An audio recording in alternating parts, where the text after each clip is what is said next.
नमस्कार दोस्तों, आप सभी का बहुत बहुत स्वागत है। दोस्तों, आज हम इस वीडियो में बात करने वाले हैं कि आप आधार कार्ड और पैन कार्ड से लोन कैसे लेंगे। फिलहाल दोस्तों, जो भी मेरे पास जानकारी है उसके लिए मैं शेयर करने वाला हूँ इस वीडियो के माध्यम से। तो दोस्तों, यहाँ पर देखिए, आधार कार्ड से आप लोन कैसे ले सकते हैं। बहुत से ऐसे लाभार्थी हैं जिनके पास कुछ भी नहीं होता है, तो वो सिर्फ अपनी आधार और पैन कार्ड से लोन लेना चाहते हैं। जैसे कि लोन उन्हें 5,000 से लेकर 1 लाख तक अगर मिल जाए तो उनका काम चल सकता है। तो दोस्तों, मैं इस वीडियो में आपको बताने वाला हूँ कि अगर आप इसमें लोन लेंगे तो आपको क्या क्या डॉक्यूमेंट्स की ज़रूरत पड़ेगी, योग्यता क्या होगी और फ्रॉड से आप कैसे बच सकते हैं। तो चलिए दोस्तों, जानते हैं। दोस्तों, मैं वीरपाल राजपूत आप सभी का बहुत बहुत स्वागत करता हूं। दोस्तों, वीडियो को पहली बार है, चैनल को सब्सक्राइब कर दें। तो देखिए, यहाँ पर सब लिखा है कि आधार कार्ड और पैन कार्ड से आपको पक्का लोन नहीं मिलेगा। आप इससे कंफर्म कर लीजिए कि आपको पैन और आधार से पक्का लोन नहीं है। आपको मिल भी सकता है और नहीं भी मिल सकता है। उसके लिए आधार आपकी पहचान और केवाईसी के लिए इस्तेमाल हो सकता है, जबकि पैन कार्ड आपकी फाइनेंशियल और टैक्स पहचान से जुड़े महत्वपूर्ण दस्तावेज है। उसके बाद दोस्तों, यहाँ पर देखिए, लोन लेने वाला बैंक या एनबीएफसी आपकी आय, सिविल स्कोर, बैंक का लेन देन पहले से चल रहा और रीपेमेंट कैपेसिटी जैसे चीज़ों को देखकर फैसला करता है। तो यहाँ पर सबसे पहले अगर आप लोन लेने जाते हैं, चाहे किसी भी ब्रांच में जाएं या किसी ऐप के माध्यम से लोन लेते हैं, तो सबसे पहले आपको जो है सिविल आपकी चेक की जाती है। सबसे पहले आपकी सिविल चेक की जाती है कि आपकी सिविल कैसी है। तो यहाँ पर देखिए, सिर्फ आधार कार्ड और पैन कार्ड और हर किसी को 2 लाख रुपए से लेके 5 लाख लोन मिल सकता है। ऐसी बातों से सावधान रहें। जैसे बहुत से फ्रॉड होते हैं कि यहाँ से यहाँ इतना ऐसा करोगे तो इतना जो है आपको लोन मिल जाएगा। लेकिन दोस्तों, मैं सटीक जानकारी दूंगा कि आपको लोन कहाँ से मिलेगा, कितना लोन आपको मिल सकता है। जैसे कि सबसे पहले आपको सबसे बड़ा सवाल कितना लोन मिलेगा, ये हमारे मन में चलता है कि हमें लोन कितना मिलेगा। इसका कोई एक निश्चित जवाब नहीं होता है, वो आपके सिविल के ऊपर रहता है। उसके बाद आपको कितना लोन मिलेगा, यह आपके चुने हुए लोन प्रोडक्ट और आपकी एलिजिबिलिटी पर निर्भर करता है। उदाहरण के लिए, अगर हम बात करें पर्सनल लोन या बिजनेस लोन के बारे में, या व्हीकल लोन के बारे में, या किसी अन्य सरकारी जो योजनाएं चल रही हैं उससे जुड़े लोन के बारे में, तो यहाँ पर अलग अलग शर्तें होती हैं। तो यहाँ पर देखिए, आपकी मासिक आय जो शर्तें होती हैं वो अलग अलग हो सकती हैं, जिसमें आपकी मासिक आय, civil score, bank transaction, existing EMI यानी पहले आपने कभी ईएमआई पर कुछ भी खरीदा है, या रीपेमेंट कैपेसिटी अच्छी है, तो आपको अधिक लोन अमाउंट मिलने की संभावना होती है। दोस्तों, जैसे कि आपने कभी भी किसी भी वाहन को खरीदा है या कोई भी लोन कैसे भी लिया है, तो उसके लिए आप की जो सिविल होती है वो सही हो जाती है, तभी आपको दूसरी जगह से लोन मिल सकता है।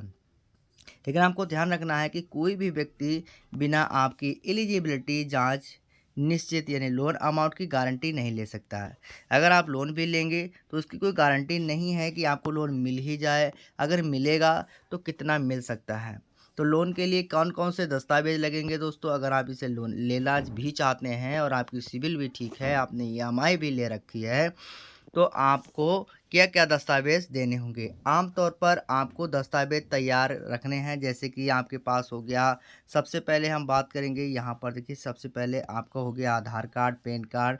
तीसरा आपका मोबाइल नंबर, ख़ासकर यह वह मोबाइल नंबर हो जो आपके बैंक खाते और आधार कार्ड से लिंक हो।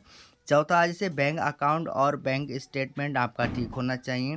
पाँचवाँ अगर ऑप्शन बात करें, आय प्रमाण पत्र, और अगर बैंक का लेंडर मांगता है तो आय प्रमाण पत्र यहाँ पर आपको बहुत ही ज़रूरी होती है। उसके बाद अगर आप नौकरी करते हैं तो सैलरी से संबंधित दस्तावेज आपसे मांगे जाएंगे, और अगर आपका व्यवसाय है तो बिजनेस और इनकम से संबंधित दस्तावेज मांगे जा सकते हैं। ध्यान रहे कि हर लोन में डॉक्यूमेंट की रिक्वायरमेंट अलग अलग होती है।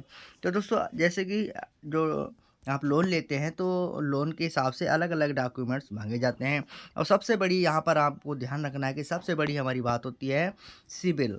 कोई भी डॉक्यूमेंट हमारे पास है लेकिन अगर हमारा सिबिल स्कोर सही नहीं है तो भी आपको लोन नहीं मिलेगा। तो लोन लेने के लिए आपका क्रेडिट हिस्ट्री और सिबिल स्कोर काफ़ी महत्वपूर्ण रखता है। अगर आपके ये यदि आपने पहले कोई लोन या क्रेडिट कार्ड लिया है और उसकी ईएमआई समय पर चुकाई है तो आपकी क्रेडिट हिस्ट्री अच्छी हो सकती है। उसके बाद